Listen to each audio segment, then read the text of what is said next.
And so it is, the season is here again, as my baby daughter opens her eyes to the world as we know it today.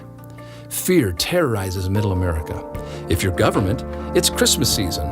Long lines to see Santa? Nope. Immunizations. Do you think I want them pumping aluminum, mercury, or squalene into her little veins with these listed side effects? Not if there's something safer. And why does the news media look more and more like advertising? Flu shots, $24, only 160 million shots left. You do the math. I won't be intimidated by fear of mad cows, or flying bird flus, or swiny pigs, or whatever animal is starring in the next year's business production. We just don't know enough. There hasn't been long-term studies. It's still very controversial. Let's not forget, we used to smoke on airplanes, gobble down fen-phen, and sleep under asbestos. And that was okay too, right? What if she does come down with something, a cough, some sniffles, a fever? Then what are my options? Antibiotics?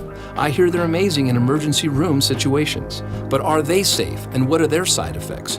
Well, here's a few short and potentially long-term. Allergies, asthma, autism. Did you know that American children are the most medicated children in the world? 1 in 4. There are over 5 million antibiotic prescriptions prescribed weekly, costing up to $16 a pill. Yes, they are overprescribed and abused.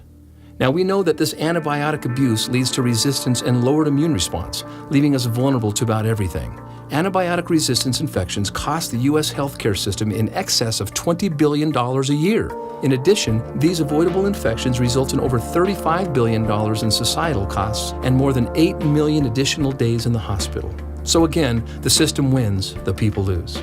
So now with little to no defense, should you be lucky enough to be labeled with yet another new crafty named disease, no worries. There's thousands of prescriptions or so-called weapons of war to fight disease. Not to add insult to injury, but the latest studies imply that properly prescribed medicine, while a lucrative business, has become the third leading cause of death. Could it be that these weapons of war have become friendly fire, target practice? The marketing is brilliant. They have branded it healthcare, but it's really sick care. So here's a question.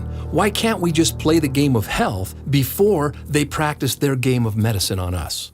How about some good news? Fortunately, there's new science from Georgetown University that provides us options to safely and affordably prevent and/or minimize these issues, to potentially avoid these predicaments altogether.